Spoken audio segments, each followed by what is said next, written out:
বন্ধুগণ, গ্রাম বাংলার একটি মহাঔষধি গাছের সম্বন্ধে আপনাদের পরিচয় করানোর জন্য আজকে এই ভিডিও তৈরি করছি।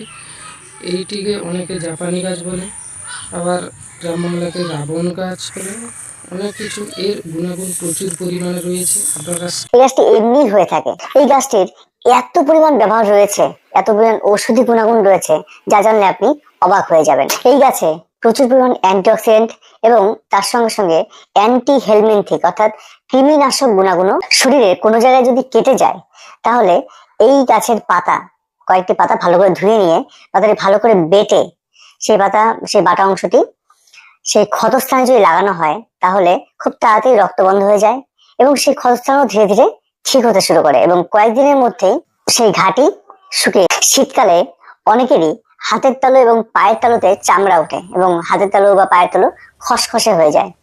সেক্ষেত্রে এই জার্মানি লতার কিছু পেস্ট, তার সঙ্গে নারকেল তেল মিশিয়ে যদি হাতের তলায় এবং পায়ের তলায় ভালো করে মাসাজ করা যায়, কয়েকদিনের মধ্যেই দেখবেন হাতের তালু এবং পায়ের তলা মসৃণ হতে শুরু করবে। কোনো বিষাক্ত পোকামাকড়ের কামড়ের ক্ষেত্রে এই পাতার রস ব্যবহার করা হয়।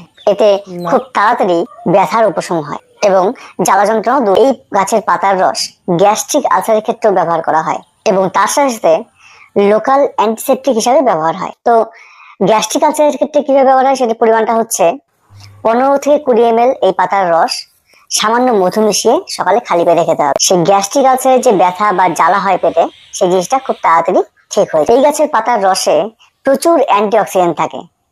আফ্রিকাতে এই গাছের পাতা স্পেশালি স্যুপ হিসাবে খাওয়া হয়। চুলকানি এই পাতা বেটে সেখানে লাগানো হয়, চুলকানি রোগ ঠিক হয়ে যায়। রক্তকে শোধন করতে সাহায্য করে। তারা বহুদিন থেকে কিডনি স্টোনের সমস্যায় ভুগতে হয়। 3 থেকে 4টি এই গাছের পাতা ভালো করে চিবিয়ে যদি রেগুলার সকালে খালি পেটে খান, তাহলে হয়তো কয়েকদিনের মধ্যেই কিডনি স্টোন রিমুভ হয়ে যাবে, বাইরে বেরিয়ে আসবে।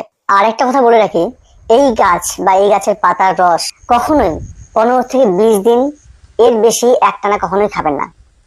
যদি খেতেই হয়, তাহলে 15-20 দিন কন্টিনিউ করার পর তারপর আরো 10 দিন মতো গ্যাপ দিয়ে তারপর আবার 15 থেকে 20 দিন কন্টিনিউ করুন। তো আশা করি ভিডিওটি ভালো লাগলো। ভিডিওটি ভালো লাগলে অবশ্যই